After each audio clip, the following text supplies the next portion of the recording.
청취자 여러분 안녕하세요. 금요일마다 보내드리는 인문학 산책. 이게 인문학인지는 모르겠으나 그렇다고 아닐 것도 아닌 헌법 공부하는 세 번째 시간이 됐습니다.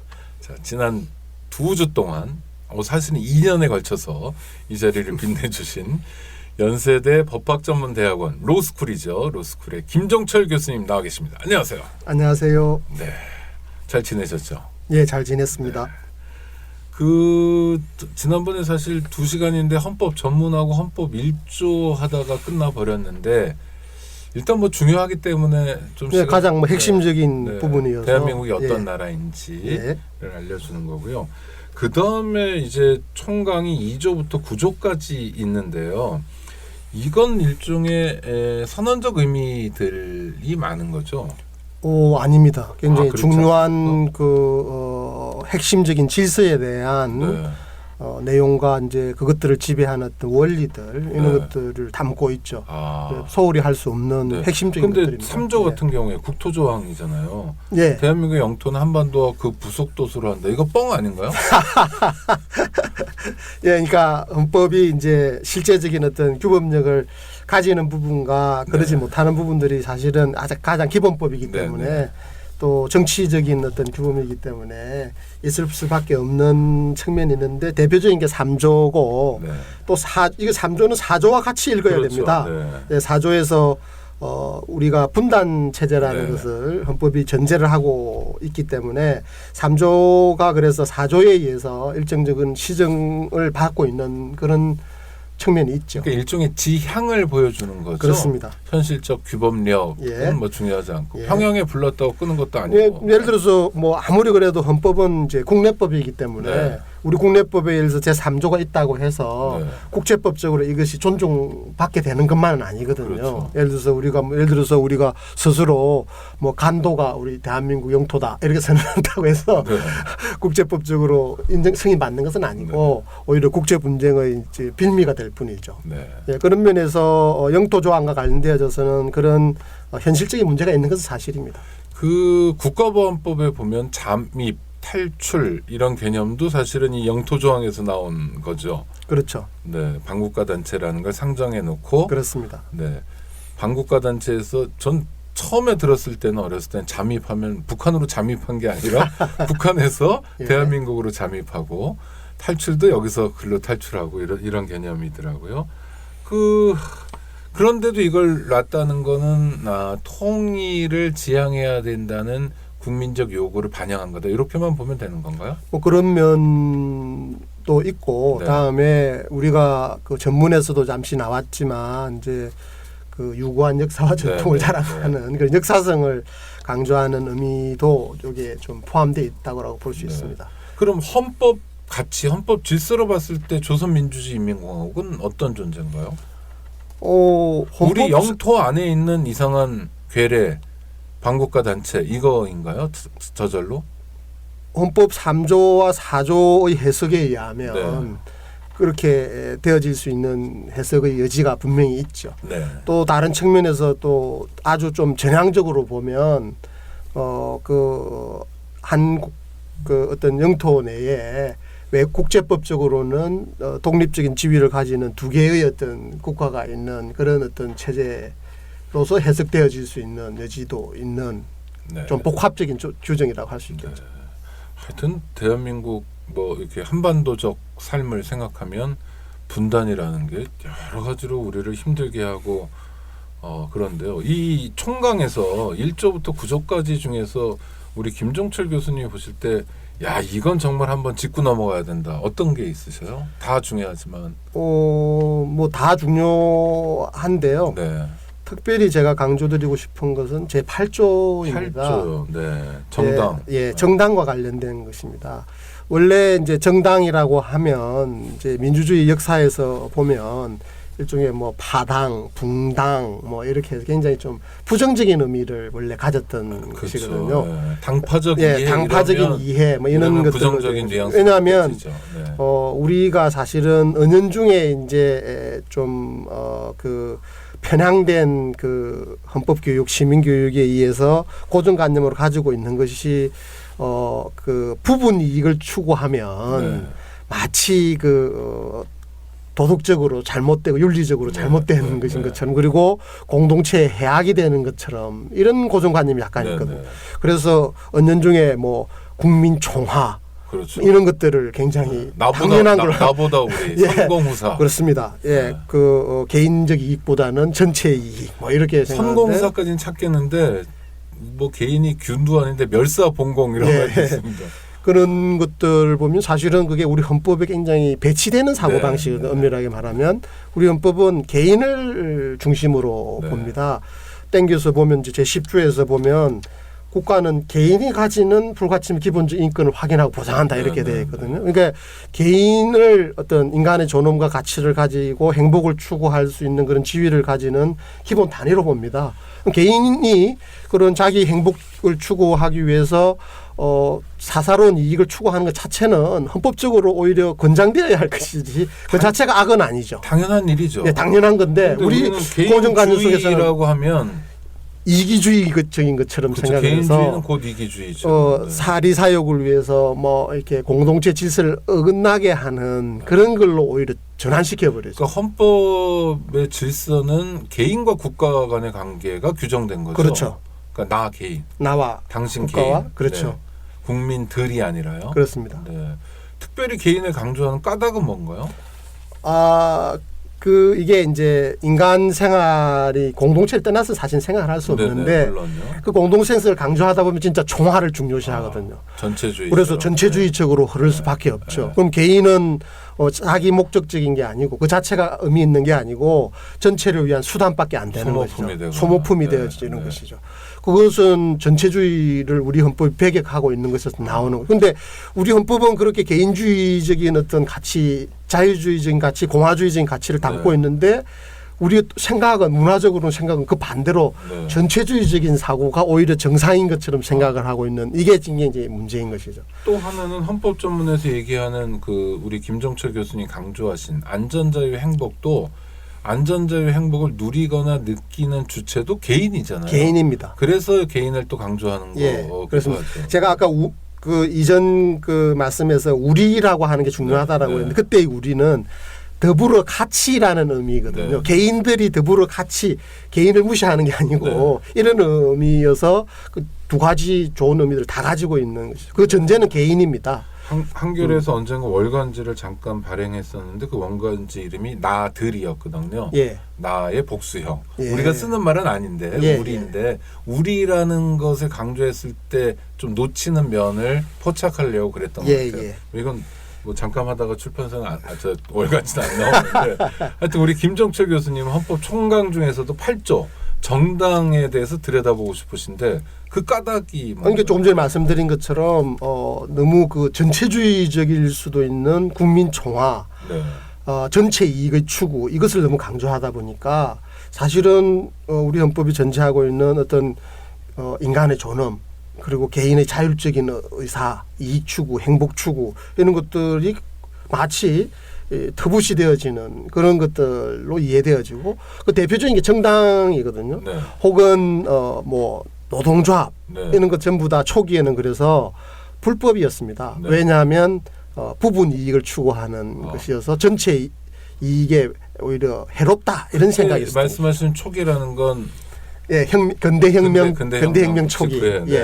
우리 입헌주의 체제가 이제 지배하는 새로운 체제, 신체제에서 이 초기를 말씀드리는 거죠. 일종의 뭐 시기적으로 말하면 뭐 19세기 정도라고 19세기 초반 정도에 해당할 수 있는데 그것도 주로 뭐 우리나라가 아니고 이제 서구 유럽의 얘기인데 그런데 우리 헌법은 그런 어떤 부분적인 정파인 정당을 설립을 자유롭게 하고 그다음에 8조 1항에 보면 복수정당제는 보장된다 이렇게 했다라는 것입니다. 그러니까 일당 독재를 부정하는 것이죠. 민주공화국에서 너무나 당연한 것인데 사실은 그 이전에는 이 뭐 전체주의적 생각이라거나 혹은 절대 왕정의 어떤 생각이라거나 국민 총화적인 어떤 생각 이런 것들에 의해서 정당은 터부시되어지고 불법화돼야 될 것이고 그래서 사실은 그 일당 독재나 비슷한 그런 체제 모든 정파가 없는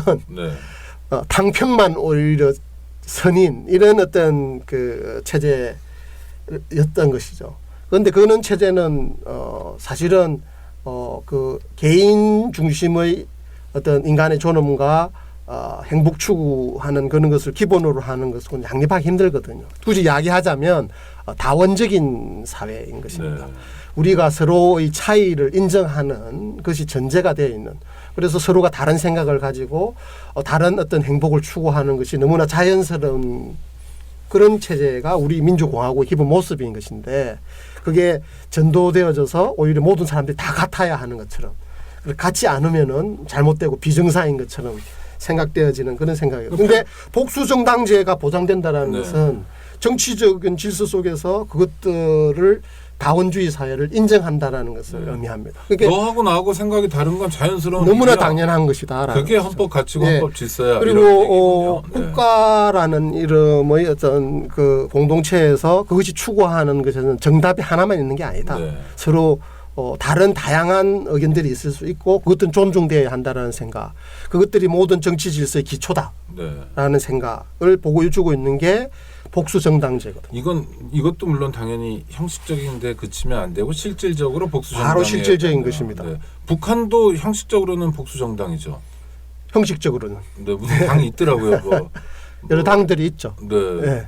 이름 잘 생각 안 나는데 그렇지만 천도교 청우당인가 네. 그래도 거기는 당의 설립은 인정을 해주는데 네. 균등하지가 않죠. 네. 예, 조선노동당이 우월적 지위를 가지죠. 그렇죠. 예. 그 점에서 우리의 복수정당제하고는 근원적으로 다른 겁니다. 북한은 굳이 이야기하자면 일당 독재 체제라고 할 수 있죠. 네. 그리고 아예 대놓고요. 헌법 조문이 63조인가요?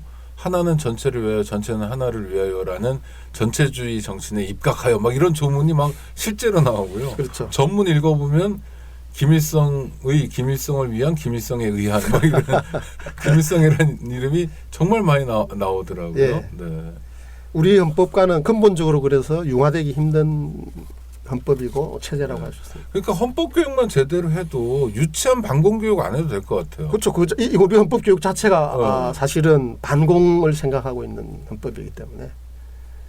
그러니까 긍정적 의미에서의 반공. 그렇죠. 예, 네. 복수정당제가 그런 것을 네, 보여주는 네, 거죠. 네. 예. 일당 독재가 예, 아니에요. 일당 독재가 아니에요. 그런데 이 8조가 민주주의의 근간이 되는 조문이기도 했는데 2년이 벌써 넘었는데요. 정당 해산도 이걸 근거로 해서 된 거 아닙니까? 그렇죠. 그 조문 이제 통합진보당. 예, 네. 8조 4항에 보면 근데 정당 해산 제도를 우리가 네. 두고 있습니다. 그러니까 복수정당제를 두면서 아주 극단적인 어떤 헌법적 비상 상황 혹은 한계 상황에서는 그 민주주의적인 체제를 전복하려는 정당에게는 그런 자유를 인정하지 아니한다라는 가치를 담고 있는 것이죠. 네. 그래서 제8조가 그래서 우리 헌법의 근본 질서에 대한 성격을 보여주는 의미에서 굉장히 중요한 것입니다. 다원적 체제하에서의 민주주의, 다원적 민주주의를 우리 민주공화국이 정치 질서로 채택하고 있다는 것을 보여준다는 점에서 굉장히 중요하고 네. 그렇지만 그 다원적 질서가 절대적인 어떤 가치 상대주의로서 어떤 정당도 자유인 것이 아니고 그 다원적 정치 체제 자체를 부인하는 정당에게는 자유를 인정해주지 않는다라는 가치를 선택한 네, 것이죠. 헌법 8조 4항에서 민주적 기본 질서라고 표현하는 거잖아요. 그렇습니다. 근데 야 이게 뭐 이미 지난 일이긴 하지만 통합진보당이 민주적 기본 질서에 위배된 건가요? 헌법재판소가 뭐 위배된다라고 네. 보았기 때문에 그건 뭐 학문적으로 이제 검토의 대상은 될 수 있을 것으로 뭐 보여지지만 결정은 이미 났고 정당 해산이 결정이 됐죠. 난 것을 또 없는 것처럼 할 수는 네, 없겠죠. 네. 그렇지만 제 개인적으로는 논문을 통해서 그 결정이 가지고 있는 한계들을 좀 비판한 부분들은 네. 분명히 있습니다. 예를 들어서 그냥 일반 시민적 상식으로 보면 그 새누리당이 훨씬 더 민주적 기본 질서를 위배하고 있는 게 아닌가. 그렇잖아요. 그 친박당 뭐 공천일 때도 뭐 박근혜 측근들 뭐 예, 그래서 이야기할 수 있는 것은 저도 기본적으로 그 생각에는 동의를 하는데 네. 어떤 헌법 질서에 위반되는 행위들은 뭐 항상 있을 수 있습니다. 예를 들자면 국회도 그 위헌 법률들을 네, 만들잖아요. 그럼요. 네. 예. 만드는 것은 인간사에서는 당연히 예정되어 있는 것이고 국가가 오류를 행하지 않는 그런 게 아니고 무오류가 아니고 그 오류를 항상 할 수 있는 것이고 그것을 우리 헌법 질서 속에서 시정할 수 있는 게 이제 입헌민주주의 민주공화국의 그렇죠. 장점인 것이죠. 오류가 없다면 예, 그래서 바티칸이죠. 예, 맞습니다. 그래서 이 그 정당 해산 제도도 최후적으로 극단적인 상황에서 사용해야 될 것인데 금방 말씀하신 것처럼 새누리당 그럼 해산되어야 되냐? 최근에 그런 주장을 하시는 분들도 있습니다. 길거리에서 해체하라. 예, 뭐 그건 정치적 주장인데. 그 진지하게 정당 해산 제도에 의해서 그 제소를 해야 된다. 그리고 제소에 의해서 그 해산시켜야 된다. 이런 주장을 하시는 학자들도 있습니다. 진지하게. 예, 진지하게. 예. 근데 저는 개인적으로 그 뭐 취지는 이해하지만 그런 뭐 부분적인 일탈이 있다라고 해서 당연히 해산시키도록 되어 있는 게 8조 4항이 아니다. 통진당의 경우도 저는 뭐 일부 사건들에서 국가보안법 위반이나 뭐 형법 위반 사건들에서 그런 것들은 사법부가 확인한 것이기 때문에 그게 완전히 잘못됐다 이렇게 단정을 함부로 할 수는 없는 거 아니겠습니까? 그런 취지에서 보면 그 정당이 문제가 있는 것으로 보는 어떤 일부 시각이 당연히 있을 수는 있는데 그렇다고 해서 그것을 꼭 해산을 시켜야 되느냐? 이 그 목적인 활동이 민주 기본 질서에 위배된 것으로 보아서 해산되어야 할 그런 정도의 어떤 급박한 위험이 있느냐 이런 것들에 대해서는 좀 신중해야 한다는 것이거든요. 그래서 저는 새누리당도 정당 해산 제도를 통해서 해산시키는 것은 저는 반대입니다. 그러니까요. 그게 아니라 그냥 때 되면 심판하면 되는 거 아닌가? 맞습니다. 그게 오히려 그 기본이죠. 민주적 제가 8조 1항을 중요시한 이유도 복수 정당제 보장된다는 것에 의해서 전제하고 있는 것은 선거를 통해서 국민들이 주권자인 국민들이 자율적으로 그런 어떤 시대착오적인 정당들에 대해서는 극단적인 정당들에 대해서는 지사 선택을 해서 소멸시킬 수 있는 그런 체제를 지향하는 것이죠. 국가가 나서서 강제적으로 그것을 해산시키는 것은 가장 비상수단이라는 것이죠. 그 점을 보여준다는 점에서 8조가 소홀히 할 수 없는 조항입니다. 안녕하세요. 오창익입니다. 인권연대는 정부나 기업의 지원을 사양하고 오로지 시민의 참여로만 운영하는 100% 순도의 민간 인권단체입니다. 1999년 창립 이래 한눈 팔지 않고 오로지 인권운동에만 매진해 왔습니다. 인권연대 회원으로 참여해 주세요. 인권연대 회원이 늘어나면 그만큼 인권연대의 활동도 풍부해지고 활발해집니다. 인권연대 회원 가입은 인권연대 홈페이지를 참고해 주세요. 감사합니다. 그러니까 마음에 안 들으면 해산할 수 있다라고 악용 소지가 있는 거고 악용 소지가 입증이 됐잖아요. 박근혜 정권에서요. 다른 사람도 그런 유혹을 느낄 수 있겠네요. 그러니까 제가 그때 제가 말씀드린 그분 개인적인 분이어서 뭐 이야기하긴 그렇지만 새누리당도 이 절차를 통해서 해야 된다는 주장하시는 분은 당시에 이제 이 정당 제소를 했던 당시에 주무장관의 황교안 총리였습니다. 당시에 법무부 장관은 그렇죠. 그러니까 그때 원칙을 새누리당에도 적용해라 이런 주장을 하시는 거죠. 참 재미있는 주장이고 일관된 주장이기는 합니다. 뭐 황교안 씨가 그럴 리는 없지만. 그 다음에 이제 2장으로 가서 2장 가기 전에 하나만 고르라고 하셔서 제가 8조를 골랐는데 하나 더 고르고 싶은 거지. 지금 사실은 의미도 있어서 저는 제 7조를 말씀을 드리고 싶습니다. 공무원 제도와 관련된 조항이거든요.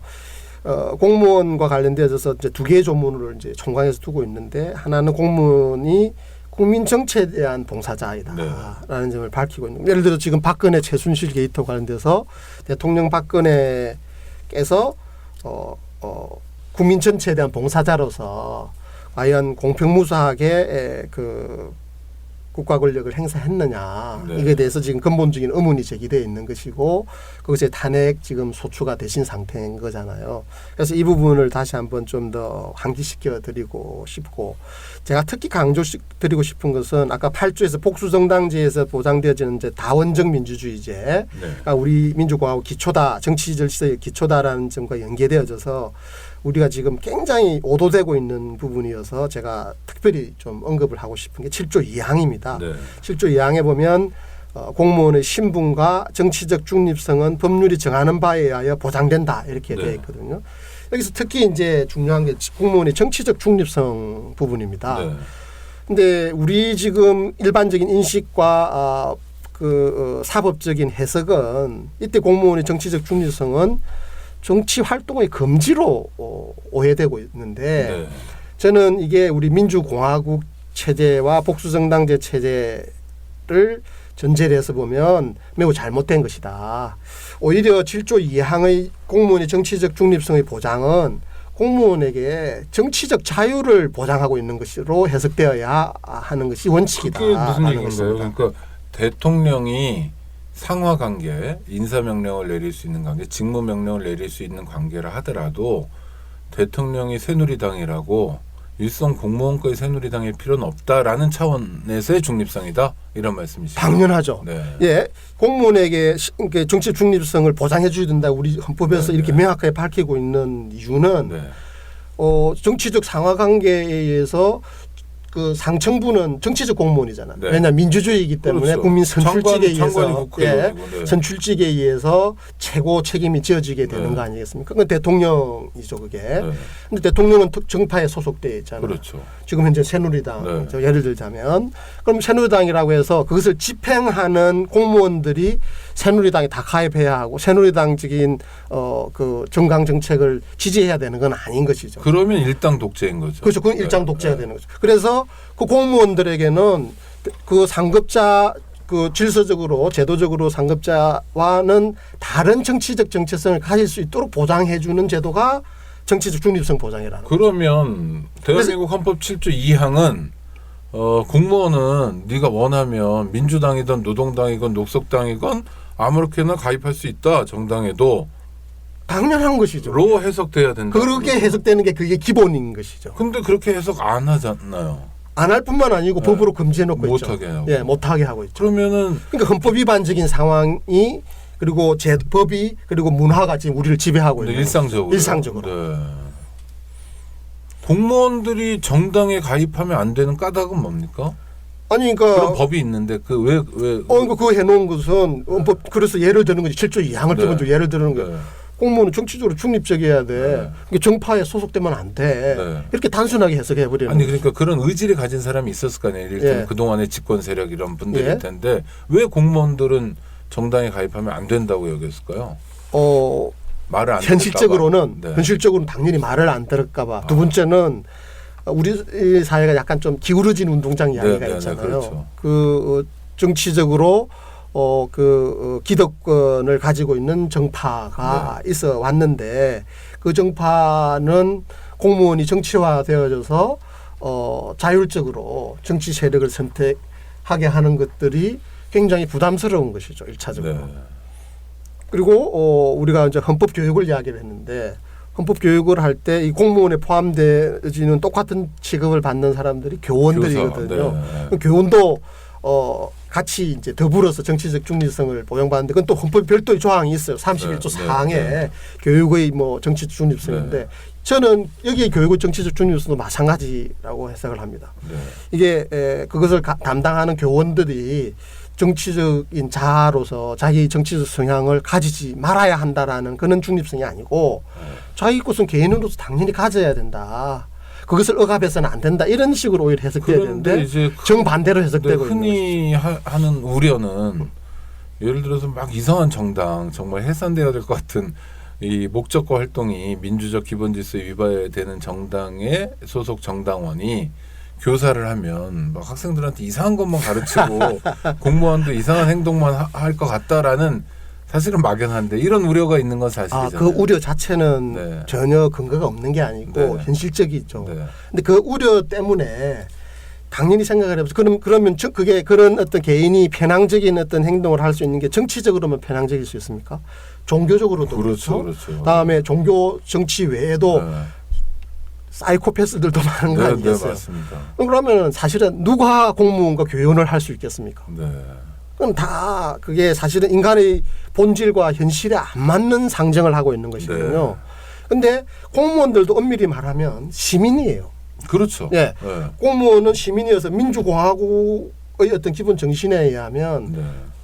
공화국의 모든 시민 정치적으로 평등해야 돼요. 네. 그리고 그 사람들은 정치적 인간이에요.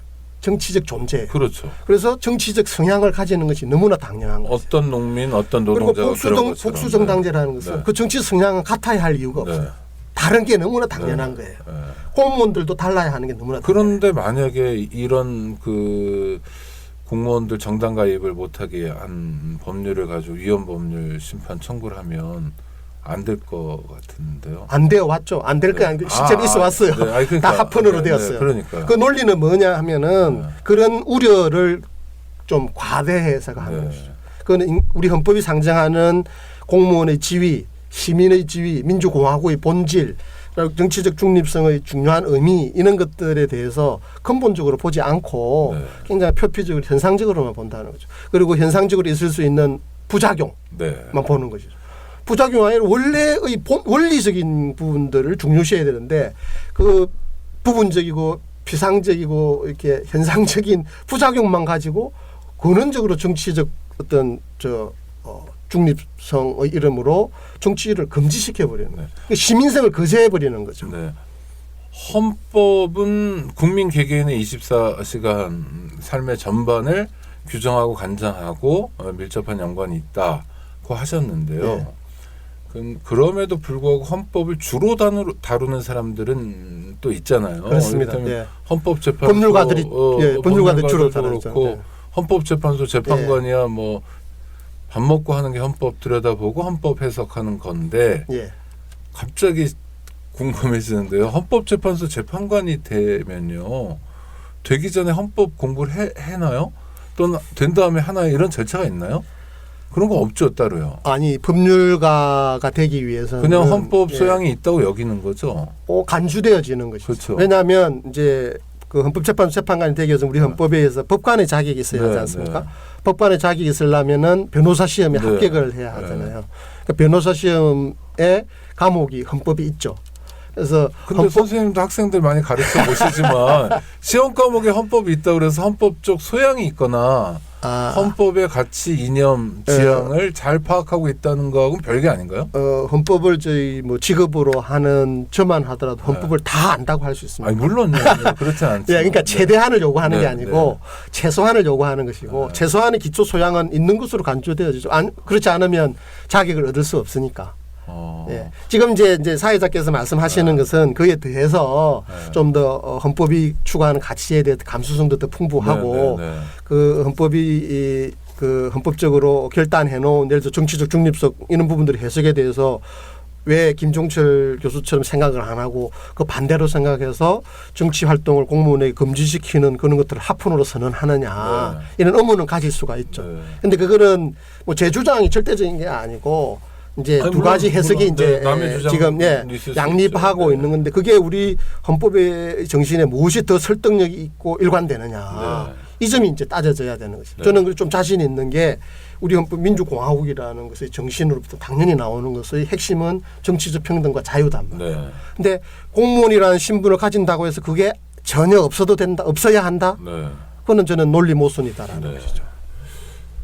또 다른 나라 예들을 봐도 그 과도한 것이다. 헌법을 또 많이 다루는 사람들이 국회의원인데 국회의원은 물론 주권자에 의해서 선출됐으니까 그 뭐 당연히 그런 자격은 가지지만 헌법적 소양이라는 측면에서는 그야말로 법관이나 법조인만큼도 확인되지 않고 있는 그러니까 헌법을 한 번도 안 읽어봐도 국회의원이 될 수 있잖아요. 예, 뭐 그게 뭐 현실적으로 이론적으로 가능한 부분이고 좀 개인적으로 안타까운 부분일 수 있습니다. 국회의원들하고 얘기하다가 이제 헌법 얘기하면 정말 아무것도 모르는 사람들이 꽤 많더라고요. 저는 그래서 국회의원이 되면 제일 먼저 해야 될 기본 교육 과정에 헌법 교육이 반드시 들어가야 된다고 생각합니다. 국회의원이 되면 기본 교육을 거의 안 받고 받는 게 의사당은 여기 있고요. 출입하는 건 이쪽이고요. 네 자리는 여기고요. 이런 거 아닙니까 사실? 저는 사전 교육 제도를 좀 더 확충해야 된다고 생각합니다. 그렇죠. 그중에 대표적으로 헌법 교육을 해야 된다고 생각합니다. 받아야죠. 그게 안 되고 있어서 그것도 아쉬운 부분이죠.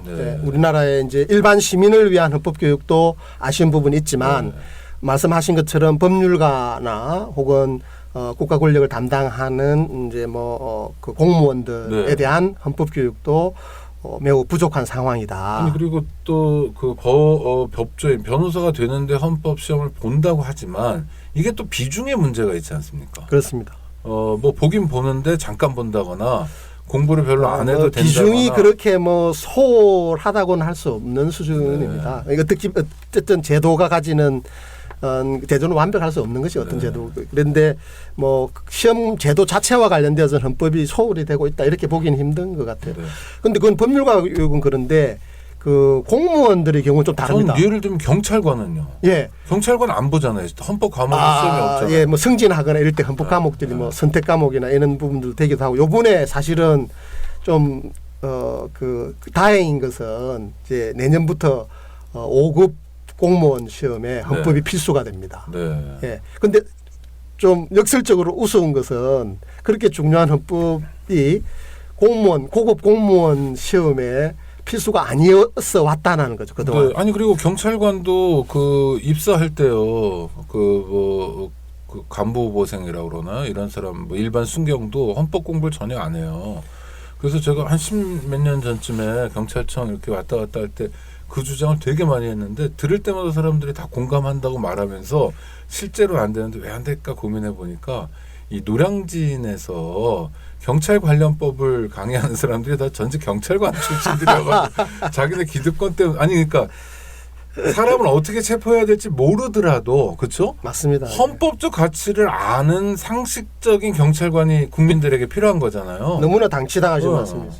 근데 당장 시험도 안 보니까 이 사람들은 들여다볼 이유도 없고 그냥 명령만 따르는 지금 말씀하고 계시는 대한민국 헌법 제7조를 탑재하지 않는 그런 이상한 공무원들이 잔뜩 생기는 거잖아요. 예.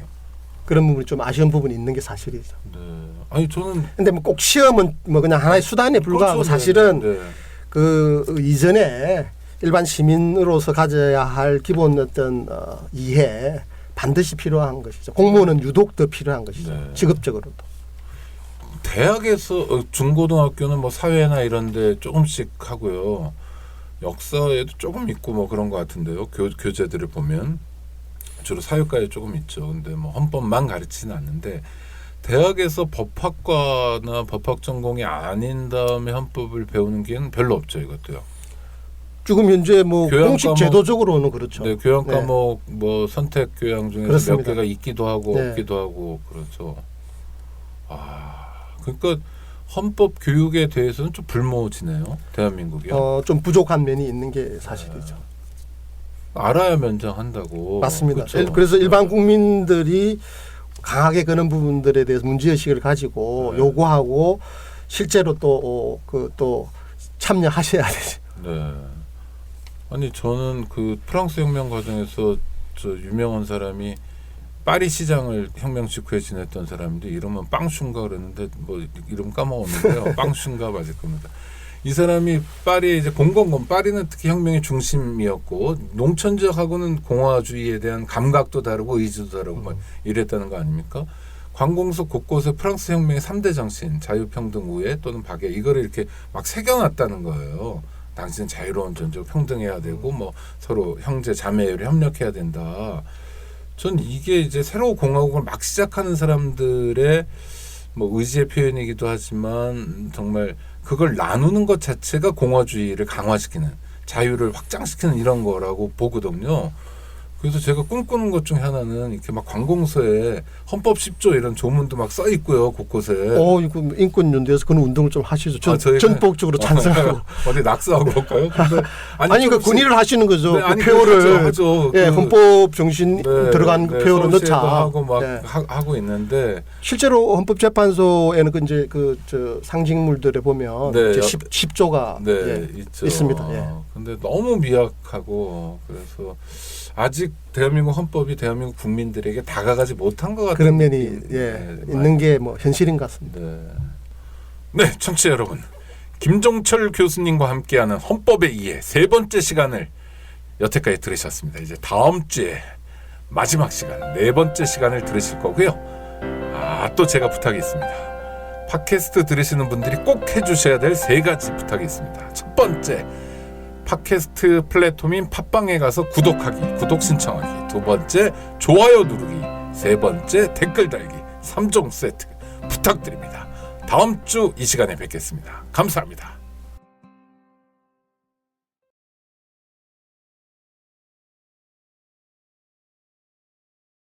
안녕하세요. 장발장은행의 대표를 맡고 있는 홍세화입니다. 200만 원, 300만 원 벌금을 내지 못해 감옥에 갇히는 분이 매년 4만 명이 넘습니다. 장발장은행은 이분들에게 무이자 무담보로 대출을 해주고 있습니다. 장발장은행을 후원해 주시기 바랍니다. 실로 모든 게 엉망으로 치닫는 듯한 세상입니다마는 스스로 아름다워지는 데에 경연쩍어 하지 않기를 바랍니다. 고맙습니다.